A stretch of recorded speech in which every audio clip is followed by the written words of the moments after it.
about the NCAA and what I think her name was Nicole Berkowitz at IP Watchdog said was the nebulous tenet of amateurism. I loved that quote. Yeah, that was a good quote. So this is really about college athletes' right of publicity, right? It's a right of publicity. Right. And so you read that article, and I'm curious to know, what do you think about that? Should they be allowed to have Nike sponsorships and whatnot? Or? Okay, so what I understood of the article, when I quickly skimmed it, was that college athletes haven't been able to make money off their sports because that would make them professionals.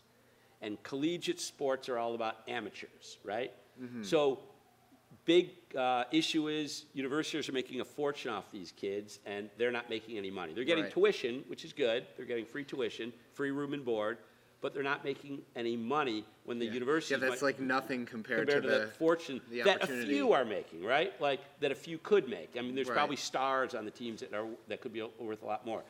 But all these rules came into play long before social media started. Mm-hmm. I mean, the internet only emerged in like 1995 or so, right? I mean, it was invented. Al Gore invented it before that, right? But it didn't emerge commercially until like 95 or so, you know? And there was no social media until probably like, what, 2000 something, right?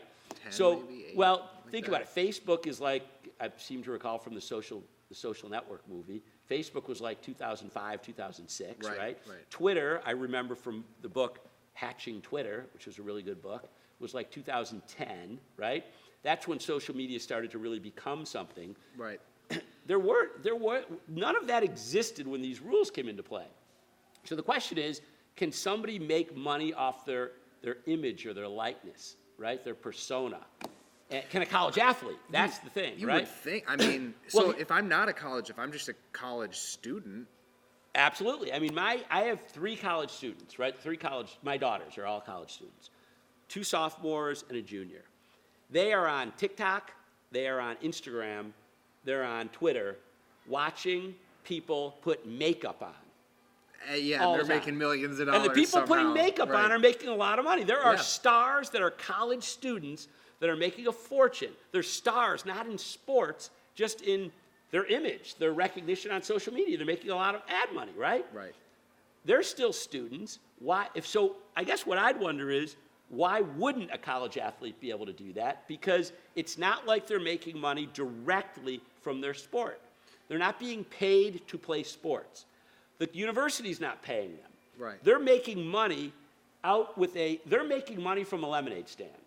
They're making money from working as a part-time job selling cars. Right. I mean, they're making cold calls for our company. Right. You know, they're not making money from their sports. Their image and likeness, yes, it was driven in large part because they're in sports, but people walk around and they're just good looking, you know, and people want to look at them on Instagram.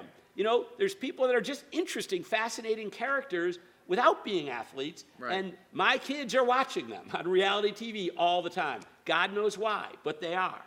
So the thing is, why shouldn't an athlete be able to leverage their persona and their likeness and their image that they've created, regardless of where they got it from? It's not like they're making money. They're not being paid directly for playing sports. So this conversation is just making me think, and this isn't necessarily, I think, a good argument against why they shouldn't be, but it's just interesting to wonder whether or not the popularity or the ability of a college athlete to sell their persona might affect their prospects of becoming an actual professional athlete down the line. Because, you know, if you've got a football player who's okay but has the biggest following on Twitter and Instagram, I mean, isn't that going to make them more appealing to like the NFL, because they're trying to sell ratings, they're trying to sell tickets. Yeah. So I think it would be a big boost to a player. But you know, if I were looking at it the other side as we're talking, I only read the article 5 minutes before we started. Right. Yeah. So it's kind of growing a little bit, and I'm thinking, what would I argue if I were the university side? I'd say that the only reason you have a persona that's worth selling access to is because we gave you free tuition, free room and board, free books, free tutors, Right. If we didn't give you that, no one would know you. Right. That's kind of like the Taylor Swift Right, argument about right. her rights, her copyrights on her early works. Except the difference there is Taylor Swift signed away her rights right. when she didn't have any leverage. When the college Do athletes, they sign their have image agreements? rights? And I don't know. That's a great question. If they do, and they do, I could, again, it comes down to the documents. Right. Show me the documents, right? Yeah. So if you said to me, yeah. if Taylor Swift came to me and said, hey, do I have the rights to my songs that I created before I was famous? I'd say, show me the documents. Right. And I'd read the documents, and then I'd say, no, you don't, because you signed those rights away. Interesting. Now the athlete comes to me, hey, I got this big, Instagram following. I want to make money from it. Can I do it? Show me the documents. Did you sign anything with the college or university? Right. Yeah, I did. It's right here. Okay, it says they own all your rights to your image and your persona. Now, there's another fight then, which is, was that fair? Right. But that's a different fight. I don't know whether they sign anything, that they sign away their rights on their advertising rights for their own image. I don't know. But if I were the university, that would be my argument is, let's just talk about an equitable argument, a fairness argument. If it wasn't for us giving you this free tuition and bringing you in, you'd be a nobody. Yeah. No one would be following you. But then if I were the athlete, I'd say, if it wasn't for me playing football or basketball on your Right. field or your court, you wouldn't be getting all these massive endowments Right. that Well, you've got, or these donations. The problem with that is a lot of those. I mean, I presume that a lot of those students who are the famous college athletes were recruited, and usually you're not recruited by just one school. So to say, well, without us, you wouldn't. It was like, well, maybe I would have been, but at another school, Right, and maybe they would have let me, Right. So And by the way, there's another thing. What if they go into the university with an image already? So there's this TV show that I watch with my daughters. that's interesting. It's about high school athletes, high school football players. Yeah. And I forgot the name of it, but it's a pretty good show. Friday Night Lights. No, but it's something where they follow along each season 3 quarterbacks. It's a documentary. It's kind of a documentary, yeah. But they follow real high school athletes around, and it's a whole season of it. And they show, all the games and all the off-field stuff. And I saw a bunch of seasons, and two guys went to Wake Forest, one guy went to The Ohio State University, one went to Georgia, one went to Florida. These people had massive followings before they ever entered college, right? So arguably they got their recognition from high school, from the show, from all these other reasons. So would the university have the right to essentially hijack all the reputational value that they gained before they ever even got there? Yeah. It seems to me that in every way it leans toward the student being able to leverage their likeness, and that not really having anything direct to do with becoming a professional athlete, Right. being paid as a professional. And then it gets even more complicated when they're under 18, because their parents had to be involved in signing these contracts. Oh yeah, and their well. parents were thinking, I'm going to get me some money out of this. Right.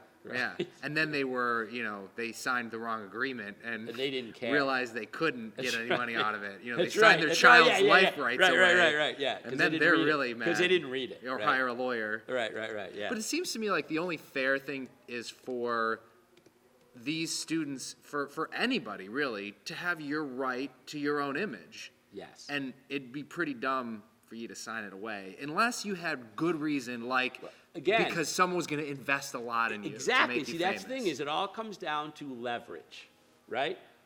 If somebody says you have to sign away something, do you want to do the deal? That's what it comes down to. What are they giving you? If I'm a nobody and someone promises to make me a somebody if I sign away my rights, Yeah. and I do that deal and then I become a somebody, is it fair to go back and say, I want those rights back? Because you wouldn't even be a somebody without them. Right. And then go to college athletes, you're right, they have a lot of choices. Some of these really great players probably have a lot of choices, but I'll bet you most don't. I'll bet you it's the 80-20 kind of thing, right? Yeah. And I'm not sure exactly what I just said there, but Right. it's like maybe a small fraction have a choice to go to any school. Right. And a big, giant chunk of the players on that team. This is their shot. Yeah, this is like their shot. And they probably have almost no shot to make it to the professional sports. Right. But they might gain Yeah, Instagram it's fame. a big yeah. And that's the cool thing about social media fame for these guys. You don't have to be the best player. You just have to be the most interesting player. Right. Right? You don't have to be, you don't That's have true. to have twitch Yeah. muscles that were God-given that you simply cannot get around if you don't have them. But if you're interesting and you're pretty good, Right. you might get more famous than the guy with the twitch muscles who's running way quicker than you for the first 30 yards, right? Yeah. Yeah. And then you've got a career afterward, even if There you it's go. not as a professional athlete.